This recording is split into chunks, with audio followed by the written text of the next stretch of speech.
अऊज़ुबिल्लाहिमिनश्शैतानिर्रजीम बिस्मिल्लाहिर्रहमानिर्रहीम रब्बि इश्रह ली सदरी व यस्सिर ली अमरी वहलुल उक़दतम मिन लिसानी यफ़क़हू क़ौली रब्बि ज़िदनी इल्मा रब्बि ज़िदनी इल्मा रब्बि ज़िदनी इल्मा। अस्सलाम वालेकुम students, how are you all? I hope you all will be fine and doing well in your home. Class 9 senior, it's 10th of May 2021 and the day is Monday. It's turn of biology's lecture today. Today we would study some topics from unit number 6 named as enzymes. Specific learning outcome of today's lecture is to understand the term enzymes thoroughly. Chapter number 6 enzyme start करेंगे। Living organisms की जो life होती है वो depend करती है उनकी bodies के अंदर जो जो चीज़ें हो रही। मेटाबॉलिज्म हम यहाँ पढ़ेंगे। यहाँ पर मेटाबॉलिज्म की डेफिनेशन है। मेटाबॉलिज्म जो है वो उन तमाम बायोकेमिकल रिएक्शंस का कलेक्टिव नेम है जो कि लिविंग ऑर्गेनिज्म के अंदर होते हैं उसकी लाइफ को मेंटेन करने के लिए। ये प्रोसेसेस ऑर्गेनिज्म को अलाउ करते हैं कि वो ग्रो करे, रिप्रोड्यूस करे, अपने स्ट्रक्चर को मेंटेन करे और अपनी इन्वायरमेंट के में जो भी उसके अगेंस्ट जो चीज़ें हो रही हैं उनके मुताबिक उनको रिप्लाई दे। अब मेटाबॉलिज्म के अंदर दो डिफरेंट टर्म्स आ जाती हैं, एनाबॉलिज्म और कैटाबॉलिज्म। एनाबॉलिज्म जो है इसमें तमाम बायोकेमिकल रिएक्शंस आते हैं जिनमें बड़े मॉलिक्यूल्स सिंथेसाइज होते हैं, जबकि कैटाबॉलिज्म में जो है वो बड़े मॉलिक्यूल टूटते हैं। इस तरह एनर्जी जो है वो रिलीज़ होती है कैटाबॉलिज्म के दौरान और एनाबॉलिज्म के दौरान यही एनर्जी यूटिलाइज हो जाती है। इस तरह बायोकेमिकल रिएक्शन जो है वो बेसिकली जो है वो एनर्जी का ट्रांसफ़र है। मेटाबॉलिज्म के दौरान केमिकल्स ट्रांसफॉर्म होते हैं एक फॉर्म से दूसरी फॉर्म में और ये होता है through the help of enzymes. Enzymes जो हैं वो किसी भी मेटाबॉलिज्म के लिए बहुत ज़्यादा इंपॉर्टेंट हैं और ये बायो कैटलिस्ट के तौर पर एक्ट करते हैं।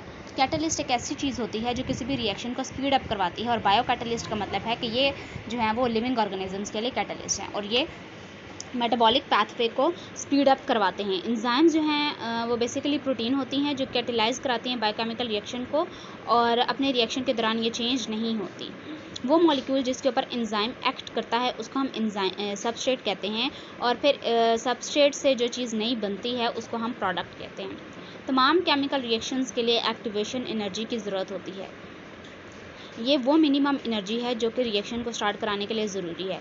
एक्टिवेशन एनर्जी की जो ज़रूरत है वो एक बैरियर के तौर पर एक्ट करती है किसी भी रिएक्शन को स्टार्ट करवाने के लिए। एंजाइम्स इस एक्टिवेशन एनर्जी को कम करते हैं और रिएक्शंस को जल्दी स्टार्ट करवा देते हैं। एंजाइम लोअर करते हैं एनर्जी को बहुत सारे तरीक़ों से। ये जो है वो सबस्ट्रेट की शेप को चेंज करके भी ही एक्टिवेशन एनर्जी को लो कर सकते हैं, रिक्वायरमेंट ऑफ एनर्जी को रिड्यूस करके भी कर सकते हैं। कुछ एंजाइम जो है वो इस तरह करते हैं कि सबस्ट्रेट की चार्ज को जो है वो डिस्ट्रीब्यूट कर देते हैं जिससे उसकी जो है वो एक्टिवेशन एनर्जी लो हो सकती है। एंजाइम्स जो हैं वो सबस्ट्रेट को करेक्ट ओरिएंटेशन यानी करेक्ट प्लेस और करेक्ट डायरेक्शन में लाकर भी इसको जो है वो उसकी एक्टिवेशन एनर्जी को कम करने की एबिलिटी रखते हैं। यहाँ हमारे पास पेज के ऊपर जो है हमारे पास एक ब्लॉग है कि मेटाबॉलिज्म की जो टर्म है वो एक ग्रीक वर्ड इसे डिराइव की गई जिसका मतलब है चेंज। तो कंसेप्ट ऑफ मेटाबॉलिज्म जो है वो सबसे पहले इब्न नफीस ने दिया था जिसने ये कहा कि बॉडी और इसमें जितने भी चेंजेस होते हैं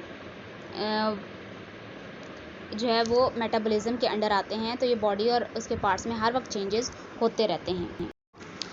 जी यहाँ पर आपके पास फिगर है 6.1। यहाँ पर जो है आपको दिखाया गया है कि एंजाइम लोअर एनर्जी करता है एक्टिवेशन एनर्जी को और फिर आसानी से रिएक्शन हो जाता है। जैसे रेड कर्व जो है ऊपर की तरफ जो है वो एक्टिवेशन एनर्जी शो कर रहा है जो एंजाइम के बगैर होगी, लेकिन जब हम एंजाइम्स ऐड कर देते हैं तो उस वक्त क्या होता है वो एक्टिवेशन एनर्जी लोअर होकर ये ब्लू कर्व बन गया। तो अब इतनी थोड़ी एनर्जी चाहिए होगी किसी भी रिएक्शन को स्टार्ट करवाने के लिए। एंजाइम को कैटेगराइज किया जा सकता है on the basis of their work and where they work.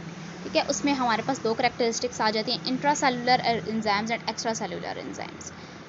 Intracellular enzymes में वो आ जाते हैं जो कि सेल के अंदर काम करते हैं। जैसे ग्लाइकोलिसिस होती है वो सेल के साइटोप्लाज्म में होती है। ठीक है, या जो एंजाइम जो है वो डीएनए की रेप्लिकेशन करवाते हैं वो न्यूक्लियस के अंदर काम करते हैं। ठीक है, तो ये सेल के अंदर काम हो रहा था। इसी तरह एंजाइम्स एक्स्ट्रा सेलुलर भी हो सकते हैं जो कि पेप्सिन है। ठीक है, आपने यूनिट नंबर 8 में पढ़ा जो कि स्टमक में एक्टिविटी करता है। तो ये किसी एक स्पेसिफिक सेल के अंदर नहीं बल्कि ऑर्गन के अंदर परफॉर्म कर एक्टिविटी, तो हम इसको एक्स्ट्रा सेलुलर एंजाइम्स कहेंगे। Your diary is to learn page number 107 and 108 from your biology's book. सुब्हानकल्लाहुम्मा व बिहम्दिका अशहदु अल्ला इलाहा इल्ला अंता अस्तगफिरुका व अतूबु इलैक। अल्लाह हाफ़िज़।